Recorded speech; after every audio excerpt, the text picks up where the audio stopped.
Growing up on the mean streets of Stafford, Virginia, a young John Sullivan knew that if he was going to make something of himself, he was going to have to escape the perils of a resource-rich middle to upper-class neighborhood with great schools that was keeping him down. So John did the only thing a young black man growing up in one of the highest income counties in America could do. He strapped on his ice skates and moved to Provo, Utah. This is the story of John Sullivan on Profiles of the Olympiad.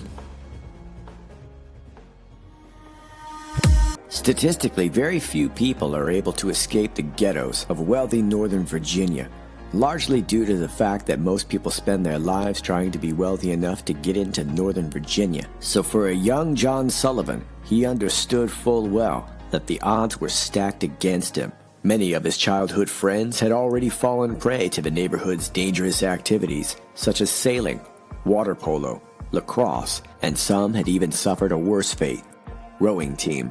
With his back against the wall, Sullivan was left with one option: to compete as a speed skater throughout the United States, Spain, France, and Italy with his nationally ranked inline speed skater brothers. But John still felt like he had something more in him to give. So he left it all and moved to Salt Lake City, Utah to train as a professional speed skater, because evidently there's money in that. But things wouldn't be easy for the young Sullivan. Salt Lake City was dangerous and cold.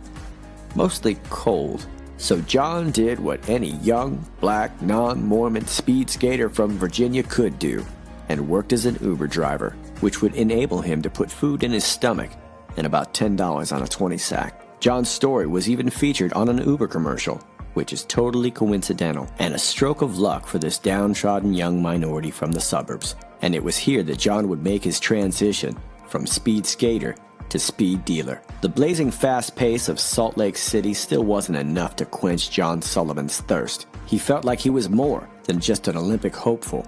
He was a speed skating, freight shipping, Uber driving, cybersecurity expert from Virginia, who was now about to make the next leap in his life without actually having conquered the previous stage.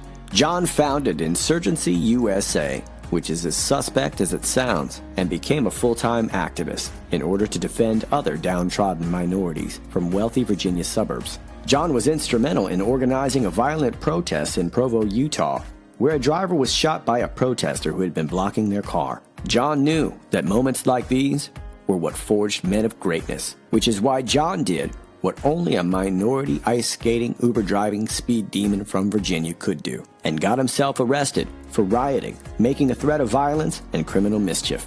But it would be Sullivan's impromptu speech outside of the White House that would forever cement his legacy in the annals of activism lore. What's going on, everybody? My name's John Sullivan. I'm from Salt Lake City, Utah. My group is Insurgents USA. About to burn down. This anybody out here seen that white militia guy shoot three kids? Yeah, that guy. And I will tell you, this is in Utah. A whole bunch of white militia came out there, formed against our group. We out there strapped. We out there ready to burn that down. We out there to defend ourselves. We got to defend ourselves now too. We do. Because power to the people. Power to the people. Power to the people. Damn right. We got Rip Trump out of that office right over there and pull him out that Nah, we ain't about waiting until the next election. We about to go get that motherfucker. I ain't about that. Because you know what time it is? I want y'all to be after me. It's time for a revolution. It's time for a revolution. It's time for a revolution. Thank you guys, I appreciate y'all. Be safe, be blessed. Those eloquent words would capture the hearts and minds of at least 12 to 15 young people who would later follow him that day on Instagram, with one of them being quoted as saying, "He seemed like a pretty chill guy who was down for just about whatever." Sullivan would go on to protest in Portland, Oregon, Los Angeles, California, and eventually, in his greatest achievement, the Capitol in Washington, D.C. There's so many people, let's go! This is ours! Yeah. I can't believe this is reality. We accomplished this. We did this together. Yeah. John Sullivan always knew that he was capable of accomplishing great things, and maybe one of these days he will. But for now, encouraging others to burn the Capitol down will have to do. Soon, Sullivan's face would be all over the internet, and even his own brother would tip him off to authorities. People were looking for Sullivan, and Sullivan would have to do what any speed skating, Uber driving minority who's not Mormon but living in Utah would have to do.